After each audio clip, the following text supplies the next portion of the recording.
China vowed to take all necessary measures to protect its sovereignty in the South China Sea and said it has the right to set up an air defense zone after rejecting an international tribunal's ruling that denied its claims in the region. Beijing called the Philippines' claims of sovereignty in the South China Sea baseless and their unilateral initiation of arbitration an act of bad faith. In a government white paper published on Wednesday, China also said its fishing boats had been harassed and attacked by the Philippines around the Spratly Islands. Yu Kai-tong, the State Council Information Office's spokesman, said that the white paper had noted that it was not only the Philippines that had caused the maritime dispute between the two countries to escalate, but also the development of the regulation of international maritime law.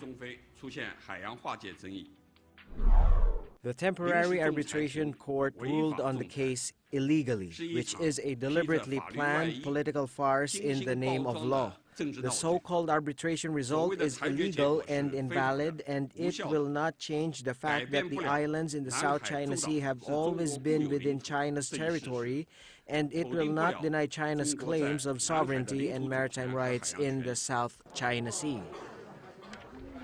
Now, China's Vice Foreign Minister Liu Zhenmin said during the news conference that China does not want to turn the South China Sea into the origin of war. U.S. officials have previously said they feared China may respond to the ruling by declaring an air defense identification zone, or ADIZ, in the sea, as it did in the East China Sea in 2013, or by stepping up its building and fortification of artificial islands. China has a right to set up an air defense zone over the South China Sea. An air defense zone system is not invented by China. It's invented by big countries. China has set it up in the East China Sea, but whether we need one in the South China Sea depends on the level of threats we face. If our security is under threat, we will certainly have a right to do so. But it would depend on our comprehensive assessment then. On Wednesday morning, the country's opposition to the arbitration had made headlines, and the street leading to the Philippine embassy in Beijing had been sealed off by police. China's state media has called the Permanent Court of Arbitration in The Hague a puppet of external forces. The Philippines reacted cautiously to the ruling made on Tuesday, calling for restraint and sobriety. The Philippines strongly affirms its respect for this milestone decision as an important contribution to ongoing efforts in addressing disputes in the South China Sea. The decision upholds international law, particularly the 1982 UNCLOS. The Philippines reiterates its abiding commitment to efforts of pursuing the peaceful resolution and management of disputes with a view of promoting and enhancing peace and stability in the region.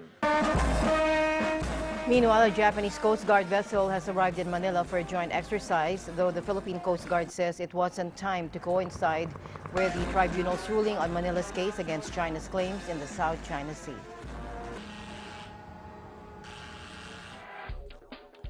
Chinese Foreign Minister Wang Yi said the arbitration case by the Philippines over the South China Sea had been a farce from beginning to end, and the Chinese people would never accept the ruling.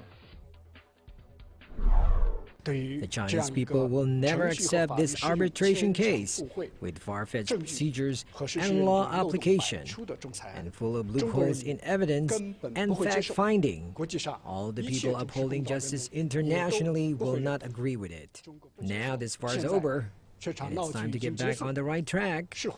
The Chinese side has noticed that the new government of the Philippines has made a series of statements recently, including showing willingness to resume negotiation and dialogue with China over South China Sea issue.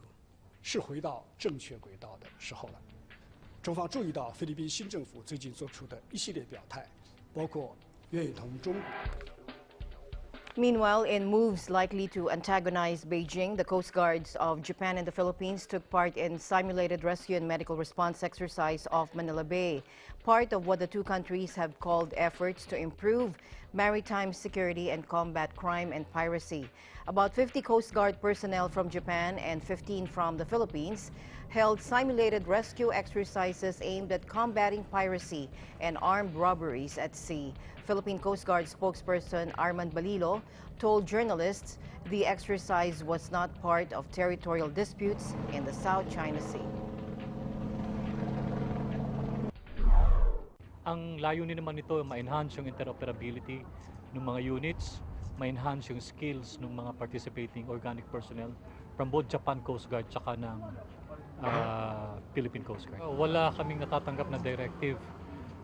Isa pa yung desisyon ng ITLOS na International Tribunal of the Sea ay ang national government ang mag-aaral kung ano mga susunod na hakbang na pwedeng gawin ng mga armed service katulad namin. The Philippines has been boosting its defense partnership with Japan over the past few years, with the two sides inking a landmark deal on equipment and technology earlier this year. And this year could see Tokyo begin to deliver equipment to Manila, including patrol vessels as well as surveillance aircraft. Japan and China are also involved in a separate territorial dispute in the East China Sea, and Beijing has warned Tokyo against meddling in the South China Sea dispute. Chinese Defense Ministry spokesman in Beijing said the Chinese Navy will, as always, unswervingly safeguard the national sovereignty, security, and maritime rights and interests. The Defense Ministry convened a news conference to air its view on whether the Chinese Navy's large-scale military drill in the South China Sea in the past few days was a response to the South China Sea arbitration case unilaterally initiated by the Philippines. Regarding the arbitration case unilaterally initiated by the Philippines illegally over the South China Sea, the Chinese government has been holding a consistent and explicit position that no matter what the final award will be, it will not affect China's sovereignty and rights and interests in the South China Sea. Regardless of the award, the Chinese Army will be unswervingly in safeguarding the national sovereignty, security and maritime rights and interests, firmly safeguarding regional peace and stability, and dealing with threats and challenges of various kinds.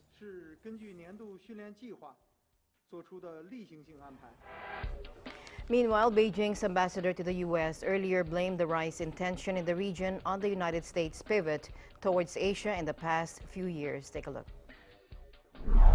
Tensions started to rise about 5 or 6 years ago, about the same time when we began to hear about the so-called pivoting to Asia. So in the last few years, disputes intensified, relations strained, confidence weakened. And these issues have taken up so much time and energy at so many regional and international fora. Such time and energy should have spent on the promotion of cooperation.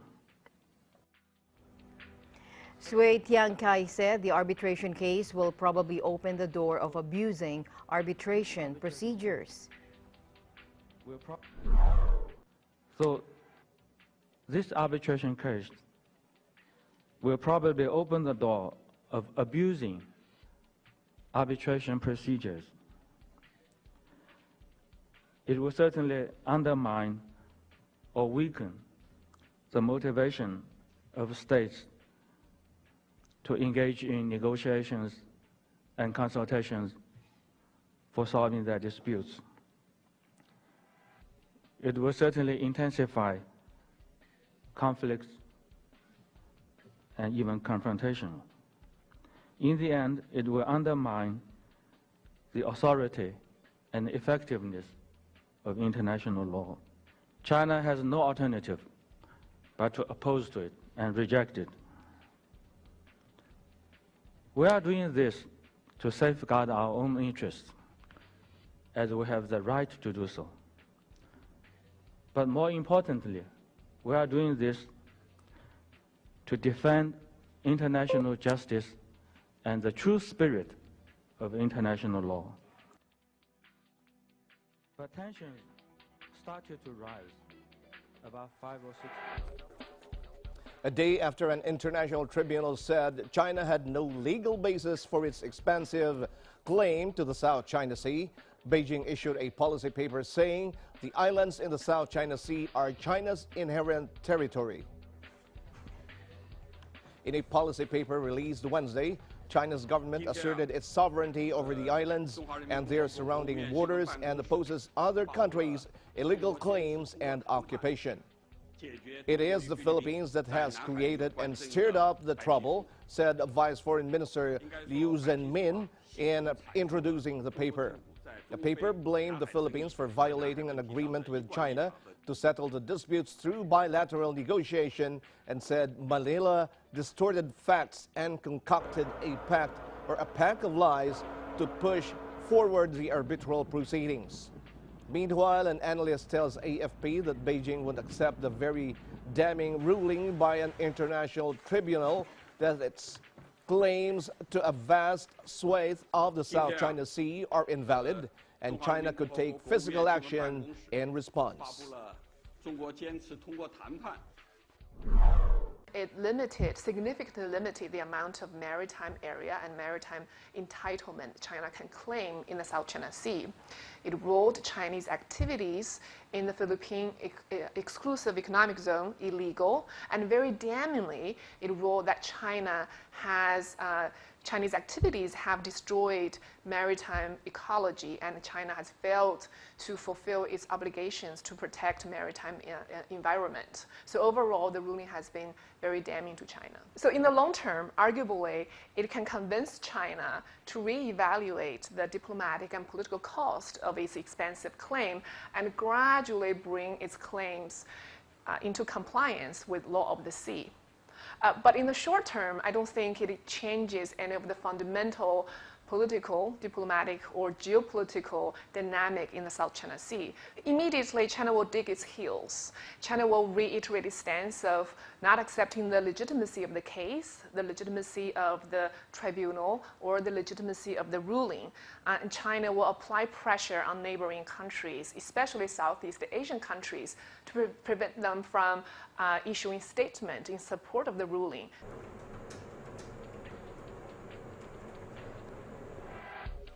Meanwhile, Chinese President Xi Jinping has met with European Commission President Jean-Claude Juncker at the Dayu State Guest House in Beijing. And President Xi said China's territorial sovereignty and maritime rights and interests in the South China Sea will under no circumstances be affected by the arbitration result in The Hague. He said China opposes and will never accept any claim or action based on the decision. Xi Jinping said China will firmly safeguard peace and stability in the South China Sea and advocates resolving disputes through dialogue.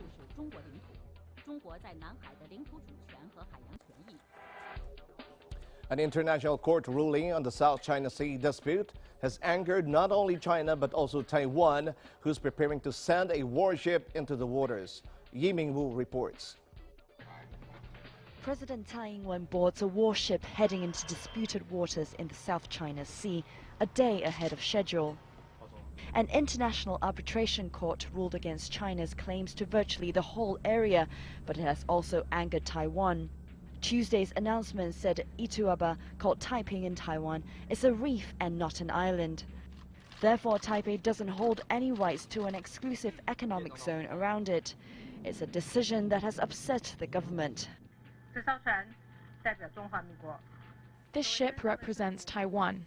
With your uniforms, you are entrusted to represent the citizens. This patrol mission is to show the determination of the Taiwan people to defend our national interest. Rubbing salt to the wound, the ruling referred to the country as Taiwan Authority of China instead of its official name Republic of China. Taiwan has said it belittles the country and has rejected the ruling.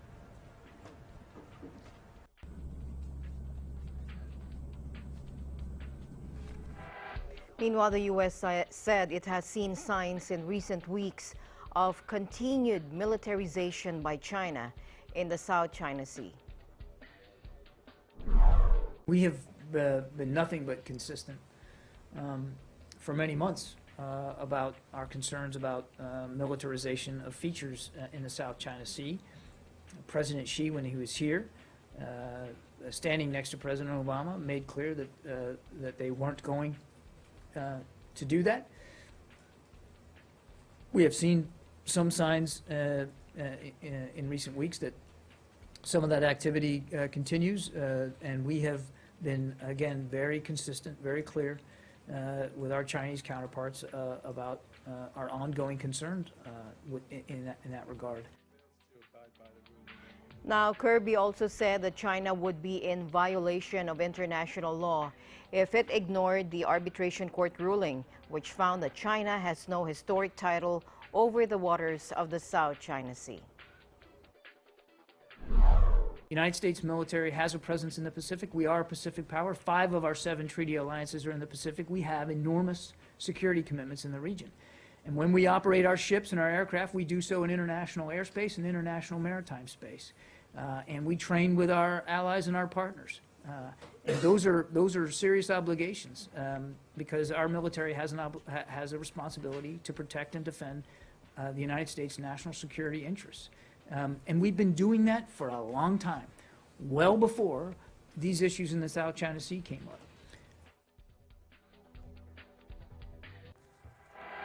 Meanwhile, one of America's preeminent strategic thinkers, former U.S. National Security Advisor to President Jimmy Carter, Zbigniew Brzezinski, said China and the U.S. will be able to deal with the future problems better only if they agree to work with each other. He said the worrisome part is that at some point there would be an unfortunate collision between the two. I think the maritime issue is being handled in a fashion that I personally judge is not well thought through and is posing risks. I can see this Chinese side of the argument, but I can also see the American side of the argument.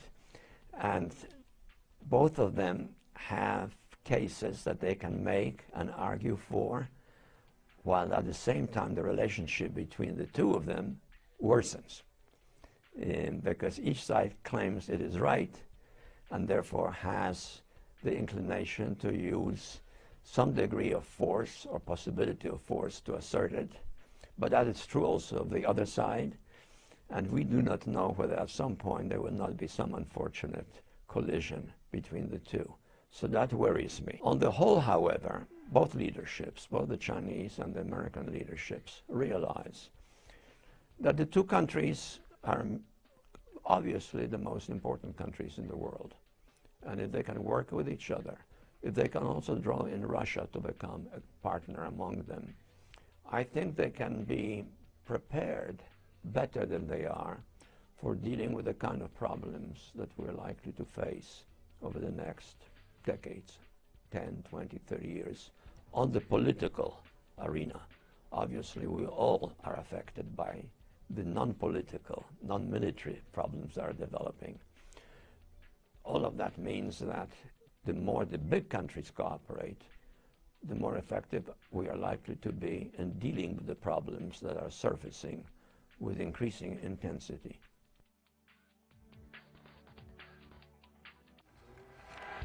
Indonesian Foreign Minister Retno Marsudi urged self-restraint from all parties involved in the territorial dispute on the South China Sea after the International Tribunal Court denied China's claims to the resource-rich waters.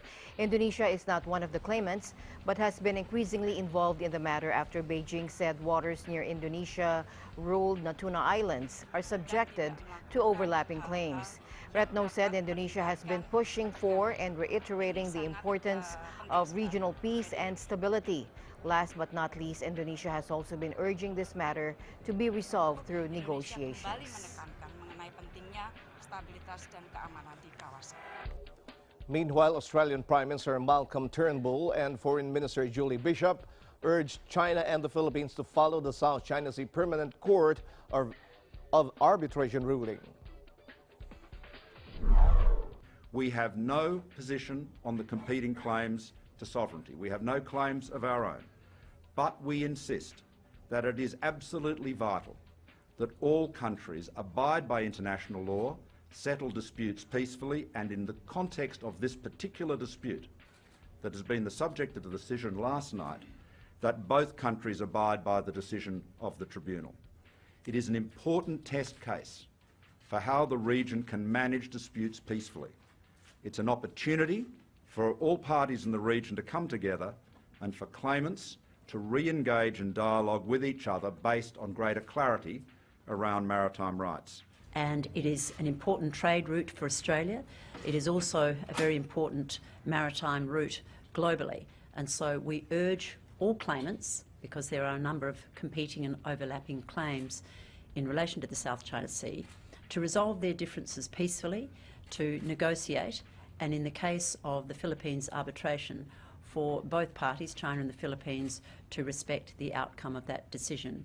It is final, it is binding, and it now gives deep clarity on the international law as applicable to the South China Sea. To make some remarks about the South China Sea.